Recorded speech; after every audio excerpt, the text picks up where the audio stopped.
Yes, I play a character named Jersey, Oh. who's the mother to a teenage girl who's going through some things. I play Davis, who was the one-time lover, if you will, Lava. of Jersey, and we had a baby, and that baby is now 17 and a handful. Yeah, and might I say, when I play Jersey, mom of said 17-year-old, and when I, was looking into the role, I thought, I can't possibly have a 17-year-old. Then I realized how old I am in real life, so, then I got over that. I Yes. had a little therapy. But so I play her mom, and she is based on Alicia Keys' mother, who is this amazing firecracker, and is just a single mom trying to make ends meet, trying to keep her daughter safe, trying to still, play chess with a relationship with this, baby daddy of hers who she loves, but she also hates. And I think that is the human experience. I think it's such a relatable role, and as is Davis, as is every role in the show, is wildly relatable, where people go, either I had a mom like that, I had a dad like that, or I remember growing up like that in the city at Manhattan Plaza. It's pretty cool. Well, Chris is newer than I am, so I'm going to let you answer this question, Chris. It's going great. Jessica's amazing. Wow. It's not at all scary. Stage. How do you think it's going? I've loved it. I got to join in December of 2024, which was a whirlwind because I was right in the middle of Christmas concerts at the Kennedy Center and Carnegie Hall. Yeah, it was so it has been a progression for me, because then I had back surgery, but now I'm feeling pretty good. I have to say, I've stepped into the power, I think, of now feeling like I'm really completely present and not in pain. Which is great, because she has to carry me around for the entire second act. He said it. And no, it's been a real joy. We've not ever gotten the chance to work together. So when I found out that Chris was coming, it was like, yes, finally. And so it's been a really fun couple of months. Chris and I have a ton of fun and keep it very fresh and different every show, I think. Most of our scene work takes place in Act 2. So, and I think Act 2 is the heavier, storyline as far as really digging into how these people feel and what, their issues are with each other. And we have a scene like Fallen where there's all of this chemistry, which I think is really fun because Chris has made it really, really light and funny while also still having this hysterical sexual chemistry, which again is something that I think people can wildly relate to. So I find myself laughing and changing the way that I am reacting and responding, and because I'm, watching him every single night and listening, because he changes it up all the time, which is fun because I don't like doing the same thing over and over again. Within limits. Boundaries. The fun part about that particular number, though, is that it's inside of a jazz arrangement. And so jazz is inherently, it begs you to play with rhythm. It begs you to play with nuance and tone and melody. And as musical theater actors, it just adds another level of dynamic that or sort of a whole host of dynamics that we get to enjoy and play with and find new things every single night. That's the number where most of the musicians are smiling, because I would say it's in 3/4 or 6/8. Whatever, yeah, so we're inside, but we're inside of that like shuffle, and that musically just creates a palette inside of a palette inside of a palette, and it makes it a lot of fun. It was very Sunday in the Park of him, wasn't it? A palette inside a palette. Red, Shout yellow, out to Manny yellow. Patinkin. I love him. Gee. In promoting the show, absolutely. I have not sat down at the piano with her, unlike some people, but you've done that, yeah. She's great, though. She's to be someone who has had such success in the world of popular music, and to have done it sustained it for such a long time, and evolved as an artist, I think is very fitting that she's moved her art into like this collaborative thing that Broadway requires and offers, just because it's another level of artistry that you oftentimes don't get to have in the same way. And you can go on a Tuesday and come back on a Sunday. Like we're still working this particular thing that she's made. It's a pretty awesome thing. I love boss ladies, right? And I'm very, very inspired by women who take the reins of their career and their life and say, this is the thing that I want to do, and they go after it. I try to do that as much as possible in my life, whether it's pivoting or trying something new or bringing something new to the table. That's Alicia, I think. And when we first met, just to discuss the role, I will never forget her saying, you know, so you said you really love to do harmony. And I said, yeah, I'm a bit of a harmony hoe. You could bleep it out, but I said it. And so she said, well, all right, well then let's just like sing No One together and like give me a third below, right? And I was like,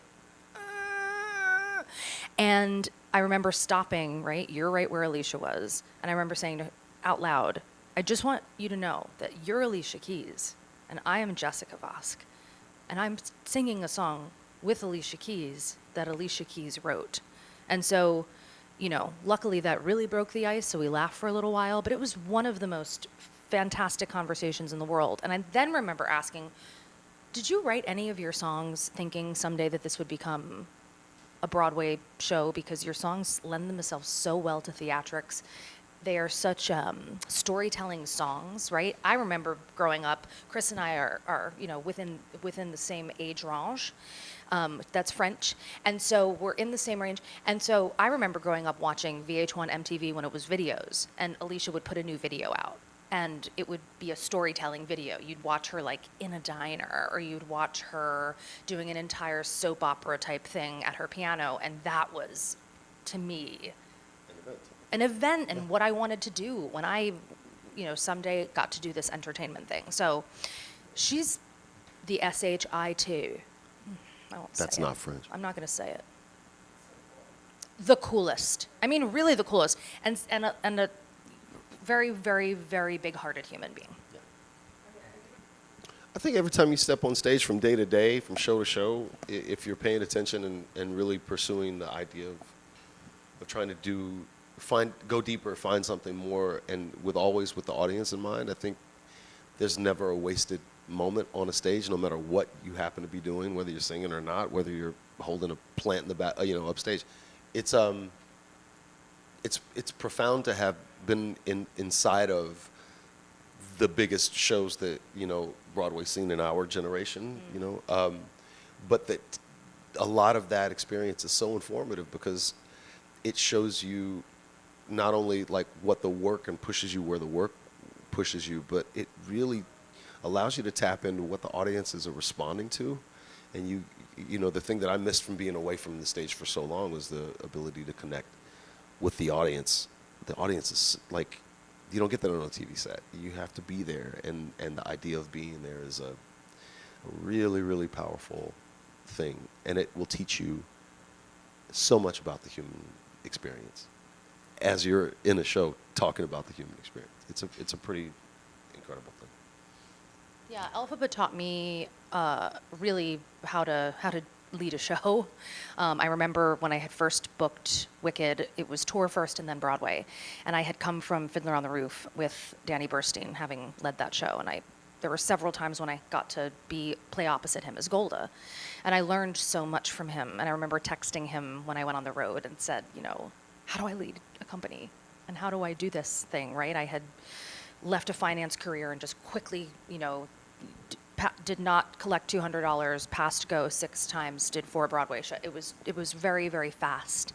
And, you know, between him and Kelly O'Hara, who I really watched when I did Bridges of Madison County, I took their advice and brought that into that Wicked experience. And then playing that role of Elphaba, I learned empathy, and I learned how to really pace yourself, and I learned how to really understand an ensemble piece, knowing that everybody on stage, off stage, musicians, front of house, are just as important as the leading people of the show.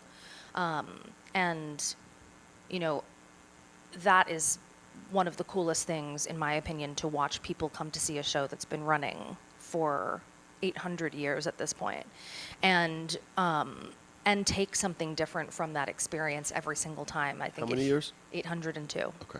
And it heals people, and it makes people feel seen and heard. There's a reason it's been running so long. I mean, the messaging of both shows, really. People want to be a part of these experiences because it makes them maybe forget about life for 2.5 hours, and that's our job. And that's what I love the most about it. Well, more than anything else, it just it makes people want to be a part of something. It makes people want to believe in something bigger than they are. And sometimes that's just the lift you need to get through your day, get through your week, get through a difficult test, move through the phases of life. That's what theater does. Greatest city in the world. Oh, work. I'm a Jersey girl, and New York City is the greatest city in the world. What's up, Jersey? Angelica You don't go to Jersey to go to Broadway. and Peggy. And Peggy.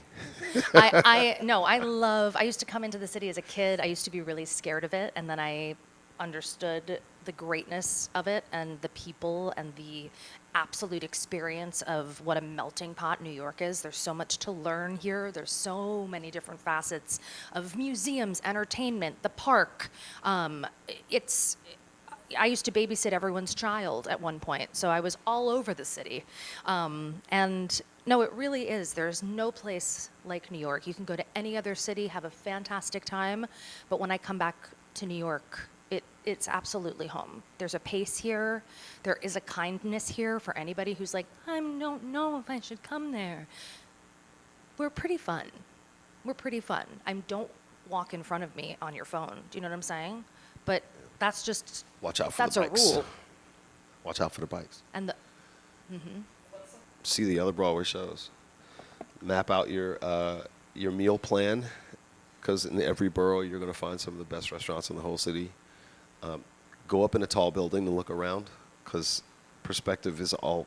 New York defines perspective. It gives you, your vantage points and your eye lines, and see the city from as many different vantage points as you can, because it really is, I think, the greatest strength of New York is the fact that nobody is from here. Everybody's from somewhere else, and yet because we're here, we're all holding on to each other in a very sort of like in a special way, and that happens whether you're at a Broadway theater or whether you're just walking down 8th Avenue, not on your phone. that's right. See Yep. Hell's Kitchen. Go over to the Little Pie Company, which is right by Manhattan Yup. Plaza. Grab yourself a little pie. It's actually a really fantastic place. And then walk it off in Central Then Park. walk it off. Go to the Empire State Building. Go to the top of the Empire State Building. Go see Hell's Kitchen. Go get a piece of cheesecake from Junior's. Go see Hell's Kitchen. Go get a cookie at Schmackery's. Go see Hell's Kitchen. 5 Napkin Burgers right Go to next Five door. Napkin Burger. The Get yourself a tuna- burger. Doesn't tuna burger's necessarily great. have to have a bun. Get the fries. Go to Hell's Kitchen. Walk up to Central Park. Go check out the whole John Lennon thing. And then go Go see see a Hell's show, Kitchen. Shakespeare in the Park. That's the crazy part about it is there's no limit to the amount of things that you can do in New York City. A lot of them for free, BT dubs. And take a picture with, a Spider-Man or an Elmo. That's right. Sometimes 'Cause they're that's there, too. headless. Yeah. Go meet, a couple naked cowgirls. I don't think you ever make it. When you're on Broadway, you're trying to make something. You're trying to make a story happen. You never, ever make it. The goal is to be making things. And you can do that anywhere. So many things contribute to landing inside of a Broadway company. But the thing that gets you ultimately the most happiness is the community that you are with, the community that, I have known this lady for a very, very long time, but we've never been in the same room for any extended amount of time. And yet, because of our community, our mutual wonderful friends, and your work that speaks for itself, and my work that's out there, like it was very, very comfortable just walking in to rehearsal and saying, "Oh, hey, now we're gonna do this thing, and now we get to do it every day of the week almost." And it's a thrill. But the idea of making it really starts from, I want to make something. I want to make something with someone else. I want to get it out into the world. Broadway changes every year. Broadway changes every week. Broadway is a place But really, Broadway's a community, and that's the magic part of it. I have the joy of getting to do a lot of master classes at colleges and speak to a lot of kids. We do talkbacks at the show for students in high school and above, and even younger than that. And I think a lot of kids have this question. A lot of students have this question, and I always think to myself, there's no one way to get here. Your path is going to be yours and yours alone, and it will come with a lot of peaks and valleys along the way. I like to think, don't think you got it, because you never got it. You just get to have these experiences and try and reach the next goal that you want. And when you reach that goal, never stop learning. And learning from people who you work with, learning from creative teams that you get the chance to work with. I never thought I'd get to work with Alicia Keys on a Broadway show. I mean, what a dream beyond. I've always wanted to work with Michael Greif, Camille Brown. You've got Adam Blackstone. You've got this incredible creative team of people associated with this show that you get to put in your back pocket of names who you've worked with and experiences that you've taken.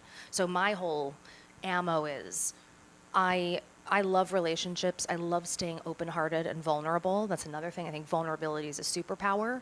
And in order to do this job, you have to be able to show, a certain amount of bleeding heart. That is the thing that I believe audiences react to the most. So just when you feel like those walls are going up because you're going through too much, take them down, because that is the thing that will keep getting you to the next step. I don't know if it made sense what I just said. To me, it did. It did.